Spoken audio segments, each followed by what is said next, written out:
Welcome back. I am looking forward to this. If you've got a dilemma that's keeping you up at night, don't worry.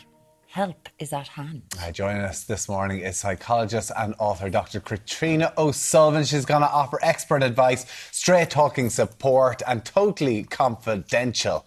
Yes. So, first up, we have Mary based in Ballina. Stop it. Stop it. Right, I'm currently dealing... Good morning to you, Katrina, by the way. Hello. Great to have you with us. Thank you for this. I'm currently dealing with some academic setbacks. I'm struggling to get a 1-1. Fair play to you. That's very hard to get to.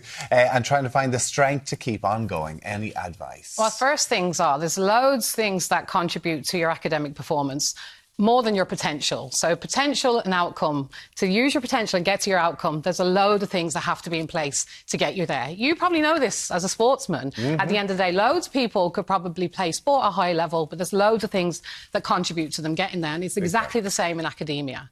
So if you have family support, if you don't have to work, or if you have financial means, if you had good grinds, if you have somewhere to live, if you've little stress in your life, all of them things come together to predict how someone will do in their academic journey. So you really have to be realistic when you're looking at your outcomes. So if you're a student that doesn't have to work and can spend all their time studying and can sacrifice a lot of other things, then a first is probably possible for you.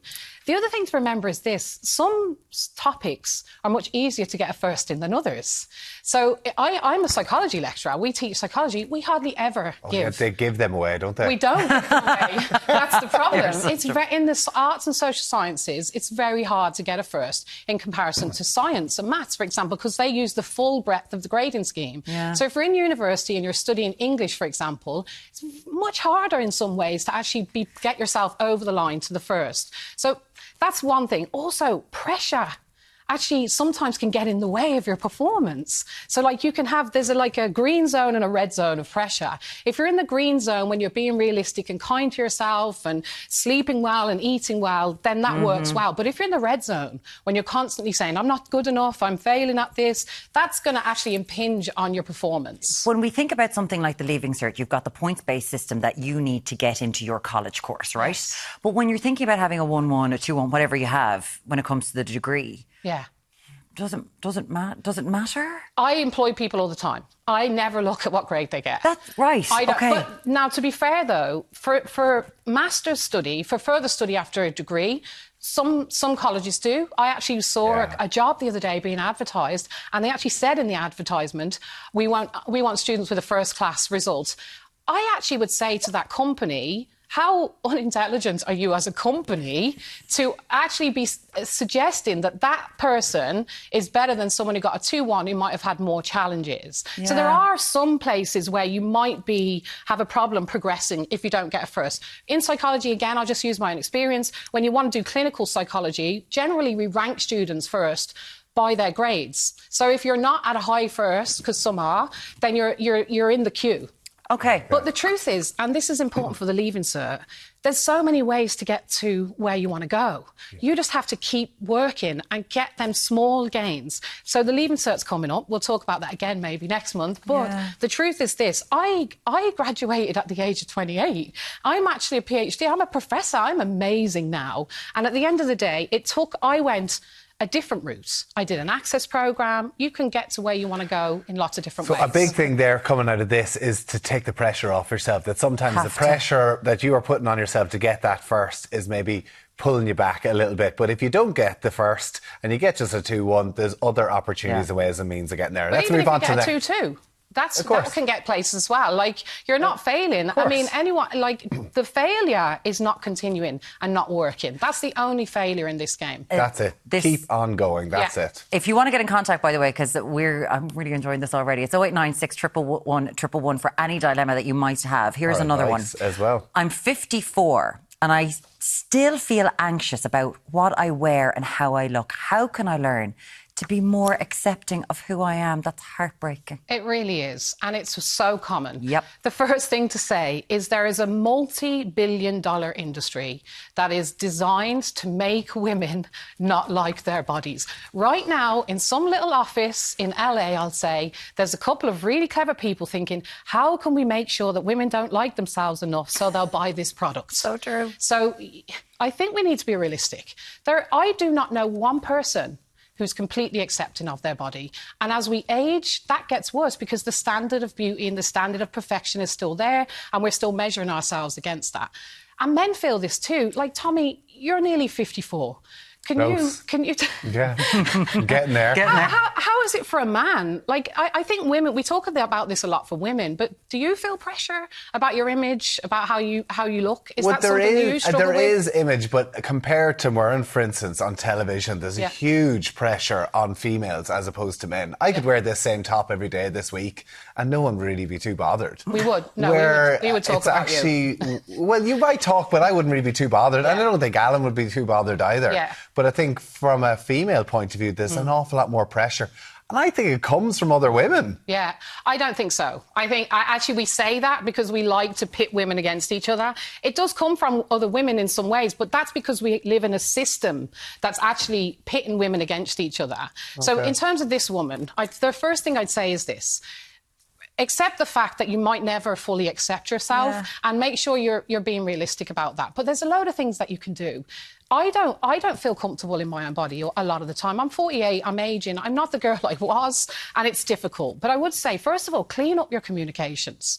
So, like, on your Instagram, on your Facebook, whatever you're engaging with, if there's before and after pictures being shown to you, if there's unrealistic images of women who are in your age category that are being shown, cut them. Get rid. Like a belly roll, jelly arms, they're normal for women. And so we need to clean up what we're looking at and take responsibility for that ourselves.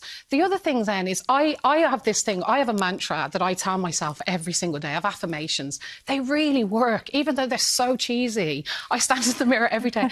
My name is Katrina. I am a good person. I deserve to speak and be heard. Teach me to love myself. That is my mantra. It's been my mantra since 1999, and I am still getting there. I'm still not there, but it battles against the other side of my head. Last thing in terms of body image is find one part of your body a week or a month and focus on that. For me right now, it's my arms because the sun is out and I don't want to get my arms out because of the wings. And I'm like, no, creaming them and loving them. And there's some days I'm wearing a vest and there's other days I'm not. But it's a constant battle. And remember, the world doesn't want you to like yourself. Yes. That's the most important thing. They make more money when you don't. The words in your head are not yours. They belong to other people. And we need to try to battle that. Very good, very good. Right, OK, we're going to quickly with another one here. Heartbroken that a friend has ghosted me. I've messaged a few times and they haven't gotten back. What should I do? This is really... I had this happen to me last year. And I actually, when I got this question in, I thought to myself, have I ghosted other people? Because, like, I actually take a long time sometimes to get back to people. Yeah. And it really made me question, like, am I a ghoster as well? The one thing I'd say, that ghosting is actually a communication. So people are like, they're not communicating with me. They actually are. If someone's ghosting you, they're telling you that they don't want you in your life. They're just not speaking about it to your face. And I actually think in some ways you might not want them to tell you the reason why you're not being answered. Maybe they don't like you anymore. Maybe it's something that's in your life that they don't agree with. Or maybe it's something they're going through. So the first thing I'd say is ghosting is a communication and we need to acknowledge that. The other thing is to feel it. It's really sad. Like, I grew up in a world where I was watching Sex and the City and beaches. So these were two images of female friendship that were totally unrealistic. Yes. Like, and female friendship is difficult, and male friendship, but it's different with men. Female friendship, and we have this idea of it that isn't actually real. I read an amazing book by Elizabeth Day called Friendaholic that actually made me feel relieved about the fact that I don't live in a coffee shop every Sunday surrounded by 7 women drinking mimosas and talking about the men that I'd had sex with last week. So Friendaholic is a great book. Last thing, though, I'll finish with this, though. This is the important bit. You need to actually, if you want to learn about yourself, you need to learn about yourself in this situation. I would say, is this a pattern for you or is it a pattern for your friend? I'd step back and look at it and go, has this happened to me before?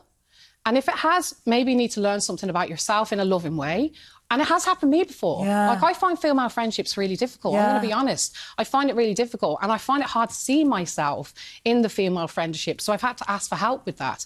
But I'd also look at the person and say, well, are they a serial ghoster? And maybe that's their problem and not yours. That is so unbelievably, that's so interesting how you've done all that. Can you give me the affirmation once more that you say every single day? 4 people, just a quick one. My name is Katrina. I am a good person. I deserve to speak and be heard. Teach me to love myself. That is absolutely beautiful. I love that. Into the mirror every single day. Yeah. No, not do it. Now, come here. I enjoyed this so much. It's the first time that we've had the dilemma doctor in the house, and I would really like to do this again. So if you've got a problem for Katrina that you would like to get answered, it's all anonymous. You can get in touch. It's 089 611 111 or irelandam@virginmedia.ie. Dr. Katriona O'Sullivan, thank you so much. Thank you. Really love that. Really love that. Very good.